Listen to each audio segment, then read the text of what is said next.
That is such baloney. What's missing from American films in 2026? A great show like Seinfeld. This is the most influential sitcom of all time, dominating the 90s, and still a timeless cultural icon.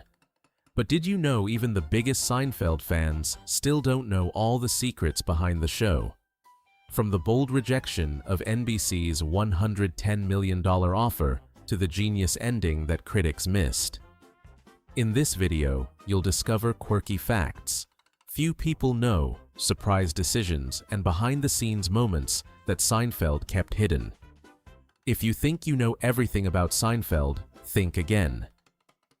Watch the video to uncover secrets you've probably never heard of. Number 20.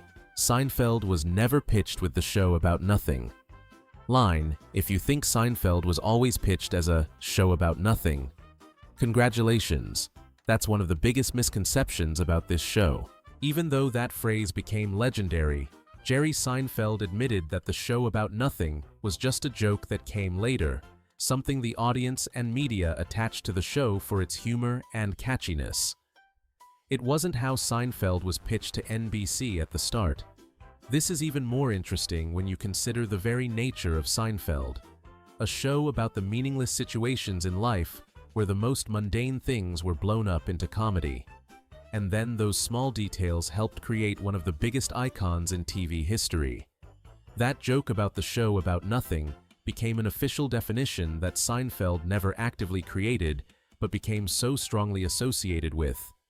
So if even the signature line about Seinfeld is wrong, maybe there's a lot you think you know about the show that still isn't accurate. Let's dive into the next quirky fact. Number 19. Seinfeld didn't just create catchphrases, it actually twisted everyday language. Do you recognize the catchphrase that became Seinfeld's brand? It started as a simple line in one episode, but it lived on beyond the screen, becoming part of daily life. When Seinfeld first introduced yada yada yada, everyone probably thought it was just a filler for long-winded conversations. But in reality, that phrase didn't just stay on the show, it became part of social communication. Peter Mailman, Seinfeld's writer, unintentionally created a communication tool that everyone now uses. You can hear yada yada everywhere. Whether it's in casual gossip or serious conversations, we use it to gloss over unnecessary details without further explanation. And that's the mark Seinfeld left, not just as a TV show, but as part of how we communicate. So, if yada yada yada has made it this far, are there other Seinfeld lines we don't even realize are living in our lives? Let's keep exploring more quirky facts from the show. You'll see that Seinfeld's influence didn't stop at the lines, but spread into other corners of our culture. Number 18. The New York of Seinfeld was actually mostly made in Los Angeles. Seinfeld is a show about New York, right? That's an undeniable fact.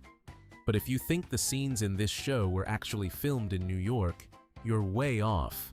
You might have sat for hours on your couch watching Jerry and his friends at Monk's Cafe or arguing in his apartment and thought, does this city really look that much like New York? And the truth is, it doesn't. While Seinfeld gives you that New York feel in every scene, most of the settings were actually built in Los Angeles.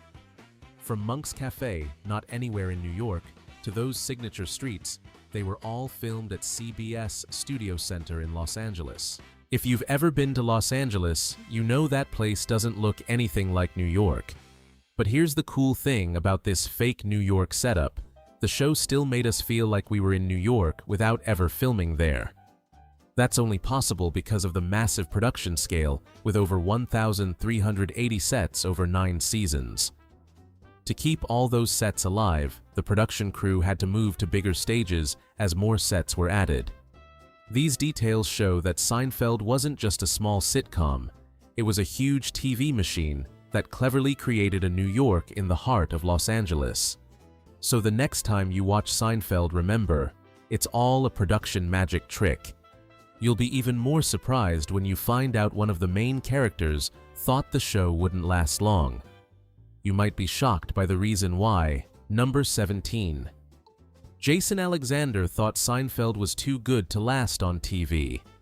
Have you ever heard of an actor thinking their show wouldn't last on TV, even though it was a hit?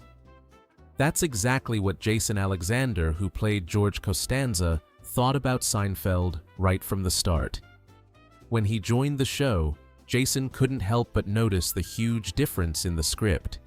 He realized this show was too new and unique.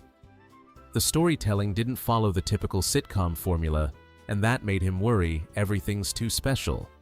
This can't last on TV. He thought audiences would have a hard time accepting a show that didn't follow the usual formula, with situations that seemed meaningless. But those very things Jason worried about turned out to be why Seinfeld became legendary. That difference made the show stand out among all the other sitcoms, becoming an icon, loved not just for its script, but also for its quirky characters and stories that went beyond the limits of a regular comedy show. Seinfeld lasted and thrived for 9 seasons, completely different from what Jason imagined. After all, if someone asked him now, Jason would never think the show would die quickly again. Number 16. Jerry Seinfeld turned down NBC's $110 million offer for a 10th season. Imagine getting an offer of $110 million to make one more season of a legendary show. What would you do? The answer's easy: I wouldn't turn it down. Yet Jerry Seinfeld turned down NBC's offer right away. Surprising, right? So what was the real reason behind this decision?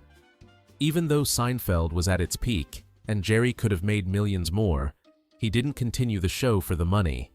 He turned down the offer for one simple reason: the show's integrity. Jerry felt Seinfeld had reached the point where it should end perfectly, and he didn't want to keep it going just for profit. The show was too great to drag out and lose its original charm. And if you were Jerry, what would you do? Would you agree to the $110 million offer to keep going, or would you turn it down to preserve your work? I might not need to think twice. I'd accept. But that's why Jerry made a timeless show, and I'm sitting here making videos about his show. Number 15. Kramer's fame made the other actors uncomfortable. Anyone who's watched Seinfeld knows the feeling when Kramer walks into the room, the audience breaks into constant applause. It's awesome, right? But did you know at one point, this applause became such a disruption to the filming that the actors complained? As Kramer became more and more famous, every time he appeared on screen, the applause would go on for so long, disrupting the filming. The directors couldn't keep the work going when Kramer entered, because the audience's applause broke the pace of the scene. So, the directors and producers decided to ask the audience to hold back the applause when Kramer showed up. So, what does that mean? Simply put, Kramer became an unavoidable icon, so much so that the audience had to think about how they reacted when he entered the room. The applause wasn't just a compliment, but a cultural phenomenon that not everyone could pull off. Kramer didn't just make us laugh, he made us go wild for everything he did. Number 14. NBC's Lifeline. You might not believe it, but Seinfeld, the legendary sitcom, was trashed right from the pilot. This is hard to imagine when we think of Seinfeld as a TV icon, but that's the truth. Everyone thought the show would disappear immediately. If not for a rescue from NBC, the show probably would have been cancelled early. Rick Ludwin, the NBC executive in charge of project development, saw something in Seinfeld that others didn't. He decided to sacrifice a Bob Hope Specials budget to fund the show. A risky decision, but thanks to his courage, Seinfeld got a chance to continue. With only 4 episodes ordered, many thought it was just a minimal order enough to keep the show alive for a little longer. But in reality, those 4 episodes became the turning point, as they gave Seinfeld the chance to continue and create the miracles we all know. And there was a small but crucial change. The show was renamed from the Seinfeld Chronicles to Seinfeld. That wasn't just a name change, it was a crucial rebranding, turning the show from a simple program into a cultural icon. When the pilot aired again on June 28, 1990, something unexpected happened. The Nielsen rating jumped from 10.9 to 13.9, and that's why NBC decided to order another season, and Seinfeld started its journey to become a TV legend. Number 13. The Seinfeld theme song wasn't one fixed version. Have you ever wondered why the Seinfeld theme song always has a changing yet familiar feel? Yep, it wasn't always the same, and that's part of the show's incredibly unique creativity. This iconic theme was composed by Jonathan Wolfe, and instead of sticking to one fixed version, he adjusted it every week to match Jerry Seinfeld's opening monologue. This meant that every week the audience heard a new version of the theme, bringing freshness, while still keeping the rhythm the show was known for. This is special because the Seinfeld theme wasn't just to start an episode. It became part of the show's very essence. Every time you heard that tune, whether it was the old version or the new one, the viewer felt like they were coming home, but with just enough change to keep everything interesting. Much like the show's script, the music could change, but it never lost its identity. Seinfeld could break every standard from its comedic situations to changing the theme song, but it always kept its strong connection to the spirit of the show, a part of the strange journey that was sometimes meaningless, but irresistibly captivating. Number 12. Michael Richards wore almost the same type of shoes throughout the entire series. Have you ever noticed Kramer's shoes in Seinfeld? No. Not the oversized pants or the wild hair. But those black Doc Martens shoes, two identical pairs that Michael Richards wore throughout the whole series. It's not a random coincidence. Kramer wore them from start to finish, and you know what? They became a signature part of his style. Unlike anyone else on the show, Kramer chose sturdy, simple shoes, yet they stood out. These shoes weren't just something for Kramer to walk in. They were part of his very unique character. In a world full of weirdness and backward situations like Seinfeld, those shoes were a symbol of being different, unmistakable.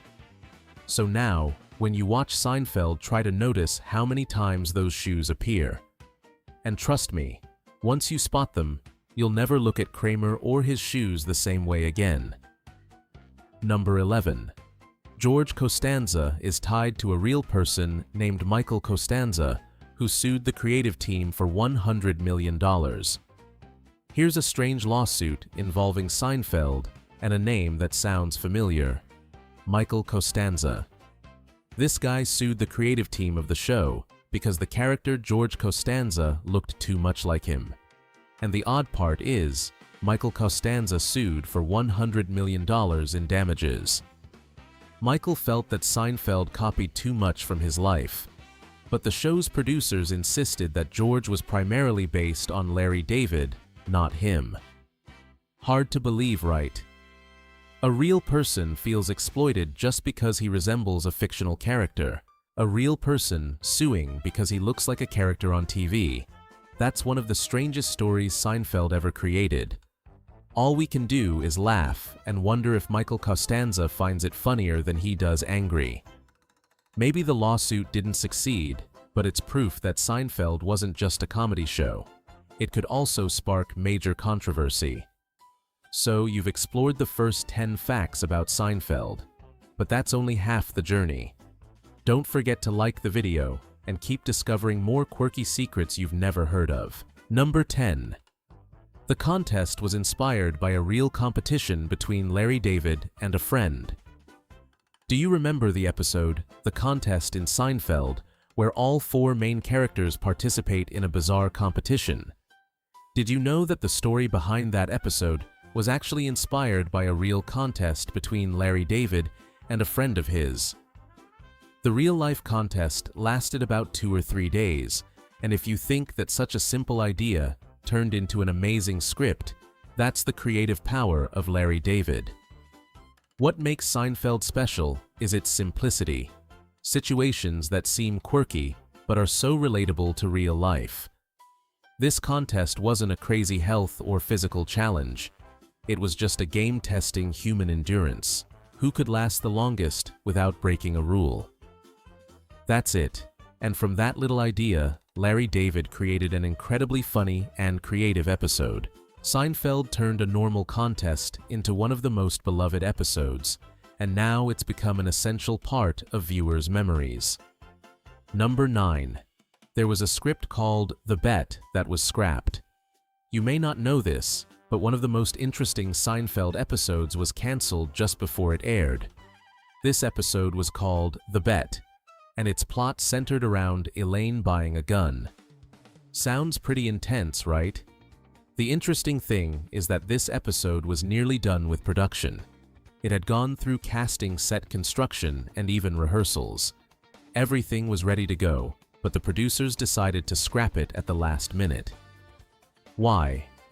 Even though the plot wasn't lacking in interest, the directors felt that the gun storyline wouldn't be as funny as the typical Seinfeld humor. Humor was the most important element in the show, and they felt this episode didn't quite fit. However, canceling an episode that was nearly complete definitely left fans curious. How many quirky situations in Seinfeld have we never seen? Maybe you know more than I do. Leave your interesting discoveries in the comments below. Number 8. Elaine wasn't originally part of the show. Imagine Seinfeld without Elaine beanies. That was exactly the original plan from the creators. When the show started, all the main characters were men. Jerry, George, and Kramer were built as the three central characters of the story. However, NBC didn't agree with this. The network felt that Seinfeld would be too one-sided with only male characters and demanded a female lead. To make the show more engaging and balanced, they insisted on adding a female character to the group. And that's how Elaine Beanies was born. Initially, Elaine wasn't meant to be a major character, but at NBC's request, she was added to the show. This change brought a significant shift in the cast. Elaine didn't just become a supporting character, she gradually became an important part, contributing greatly to the show's humor and depth. Notably, NBC also requested a new female actress for the role, and ultimately, Julia Louis-Dreyfus was chosen. This decision made Elaine an irreplaceable icon on Seinfeld. Lucky us. Number 7. Jerry says, "Hello, Newman," 18 times throughout the series. Can you count how many times Jerry says, "Hello, Newman" in Seinfeld? If not, you'll definitely be surprised to learn that this phrase only appears 18 times throughout the whole series, even though it's not a complicated line. "Hello, Newman" became a very special symbol in the show. This line isn't just a casual greeting. Every time Jerry says it, it's a moment of undeniable tension. It's the antagonistic relationship between Jerry and Newman, two completely opposite characters. Jerry, the smart and upright guy, constantly runs into trouble with Newman, the lazy and annoying one. And that's what makes every appearance of Newman so hilarious. This line may be rare, but whenever it's said, it makes the audience laugh. Unlike many other lines, "Hello, Newman" isn't just a funny line, it's an essential part of the character development on Seinfeld. So have you noticed the "Hello, Newman" moments? Try watching Seinfeld again and count how many times it pops up. Maybe you'll count a different number than I did. Number 6. Kramer's quirky wardrobe is what made Seinfeld iconic. Kramer's wardrobe in Seinfeld is probably one of the quirkiest styles in TV history. Can you imagine a guy like that wearing outdated clothes from the 60s and 70s just because he hadn't shopped in years? Kramer wasn't one to follow trends, and his appearance in those old clothes perfectly reflected his character, a guy who didn't care about appearances but made a strong impression anyway. Especially, Kramer's pants were always about an inch too short, which not only emphasized his uniqueness, but was also a way for the costume designers to show that he hadn't bought new clothes in a long time. However, finding the right wardrobe for Kramer became a big challenge as the show grew in popularity. The clothes kept getting older, but they couldn't put Kramer in new clothes because his wardrobe had become iconic. That's why the producers had to hire a tailor to make custom outfits, even creating multiple backups for scenes in case the clothes got damaged. When you watch Seinfeld again, you'll definitely look at Kramer's wardrobe and see that every detail in his outfit has a deep meaning, reflecting the unique character he is. A truly unmistakable style. Number 5. Paul McCartney was a huge Seinfeld fan and wanted to appear in an episode. You probably don't know this, but Paul McCartney, the legendary musician, was a huge Seinfeld fan and even wanted to appear in an episode. But here's the strange part. Even though McCartney expressed his desire to be on the show, the writers of Seinfeld decided not to include him. The real reason behind this refusal was never officially revealed. However, it's possible the writers felt that a huge music star like McCartney might disrupt the natural feel of the show. For Seinfeld, authenticity and humor without restrictions were crucial, and having such a big star might change the flow of the spontaneous and quirky situations. Even though Seinfeld was known for featuring guest stars, the writers were very careful about bringing in celebrities to ensure they didn't change the show's unique tone. Maybe this decision helped Seinfeld maintain its originality and set it apart from any other show. Number 4. Jason Alexander had to learn a big monologue in just a few minutes. In The Marine Biologist, there's an interesting detail that maybe no one has told you. Larry David decided to write an additional monologue for Jason Alexander right before shooting the scene. And the best part, Jason only had a few minutes to memorize it and perform it. You can definitely imagine the pressure Jason was under. A long monologue, a sudden script change, all happening on the spot, but in the end, he nailed the scene. This wasn't just a challenge for Jason, it's proof of the flexibility and ability to work under pressure that the entire Seinfeld cast had. They weren't just talented actors, they were always ready for the unexpected situations that the writers threw at them. Well, maybe that's what made Seinfeld so appealing, and maybe many shows from America's golden age worked the same way. Pretty interesting, right? Number 3. Julia Louis-Dreyfus was pregnant while filming Seinfeld, and it was hidden with props. You might not believe it, but Julia Louis-Dreyfus was actually pregnant while filming Seinfeld. But don't worry, her changing body never showed up on screen, all thanks to some clever props. So to hide her pregnancy, the production team had to use all sorts of means, big fabrics objects around the set, and huge props to protect Julia from attention. This was no small challenge for the writers and directors, but their finesse and creativity kept Elaine's image perfect throughout many episodes. But it didn't stop there. Elaine's pregnancy being hidden behind props became a funny story within the TV industry. In The Nanny, 1993, Lauren Lane made fun of this when she stood in front of a poster that said, "Baby," and talked about how Elaine was hidden behind big props. That was a hilarious jab that no one could help but laugh at. Number 2. The finale wasn't just an episode, it was a pop culture event. Can you imagine an episode becoming a pop culture event? Seinfeld did that. The show's finale wasn't just an ordinary episode, it was a television phenomenon. When it aired on May 14, 1998, 76.3 million people tuned in to watch Seinfeld's finale live from their homes, according to Nielsen data. That's a huge number that's hard to find in today's TV age, with streaming platforms and cable channels taking over. What's special is that this number reflected the dominance of traditional television at the time. While nowadays it's hard for any show to pull in such massive viewership, Seinfeld reshaped TV and became an essential part of pop culture. The image of the 4 characters in jail and their final conversation became a symbol of meaninglessness and the perfect ending for the show. And don't forget, the final fact on the list will blow your mind. Ready? Number 1. The genius finale in American film history. Remember the last scene of Seinfeld? The 4 friends now in jail continue their conversation about buttons, a topic that seems silly, but it was their first conversation in the first episode of the show. And this repetition is one of the genius points of the Seinfeld finale. Throughout 9 seasons, these characters faced countless strange situations and absurd actions. But the weird thing is, at the end of the journey, they didn't change at all. George once again makes us laugh with the line, "We've talked about this before, haven't we?" And this is a strong affirmation that they remained the same from the start. No growth, no lessons learned. They just went back to where they started, like an endless loop. This ending reflects the very essence of Seinfeld, a funny show, but also full of meaninglessness, where these characters never changed. So, what do you think of this ending? Was it the perfect ending, or just the show's self-deprecating humor? Or maybe that's just my speculation.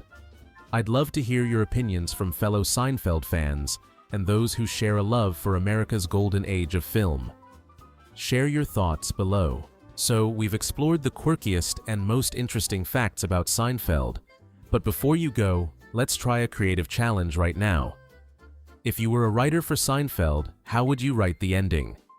Do you think the jail scene ending was perfect? Or would you give your characters a funnier conclusion? Or maybe some unexpected twist that would make us laugh out loud at the very end? Don't just think about it. Leave your creative ideas in the comments below, and we'll discuss them in the next video. I'll pick the most interesting ideas and share them with the Seinfeld-loving community. There's sure to be lots of laughs and surprises. Thank you for watching till the end of the video. Don't forget to like it if you enjoyed this challenge, and subscribe to the channel so you won't miss any quirky facts about Seinfeld in future videos. See you soon, and I wish you some very creative ideas.